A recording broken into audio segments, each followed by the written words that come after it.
நடிகர் விஜய் அவர்கள் வந்து இப்போ ஒரு வாரத்துக்கு முன்னாடி பொதுக்குழு கூட்டத்துல போதை சம்பந்தப்பட்ட விஷயங்களுக்கு பேசுறாரு. பெண்கள் பாதுகாப்பு குறித்து பேசுறாரு. விஜய் அவர்கள் வந்து பெண்கள் பாதுகாப்பு குறித்தும் போதைப் பொருள் சம்பந்தமா குறித்து பேசுறதுக்கு உங்களுக்கு என்ன தகுதி இருக்குதுன்னு நான் கேக்குறேன். இப்ப ஒழுக்கத்தை பத்தி பெண்கள் பாதுகாப்பு குறித்து இன்னைக்கு வந்து போதைப் பொருளை வந்து தடுக்கணும் அப்படின்னு சொல்லி பேசுற விஜய் ஏன் உங்க திரைப்படத்துல அதை வந்து ஒழிக்கிற அளவுக்கு ஏன் நீங்க நடிக்கல? அப்ப தமிழ்நாட்டு மக்கள் கேக்குறாங்க, இந்த வீரலட்சுமி கேட்கல விஜயை பார்த்து. நான் விஜயை பார்த்து ஒரு கேள்வி இப்ப கேக்குறேன் பாருங்க.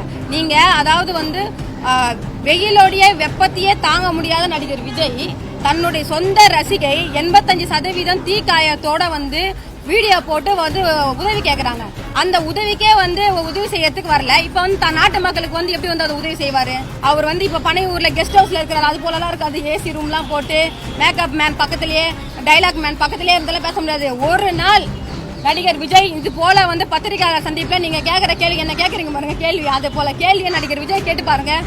அதாவது 1 to 1 அதாவது நேருக்கு நேர் ஃபேஸ் டு ஃபேஸ் ஆகி பார்த்து பேச சொல்லுங்க. முடியாது. ஏன்னா பக்கத்துல இருக்கவங்க என்ன டைலாக் எடுத்து பேப்பர் கொடுக்கணும் கையில. Aeroline, life lasting windows and doors from Sarvesh.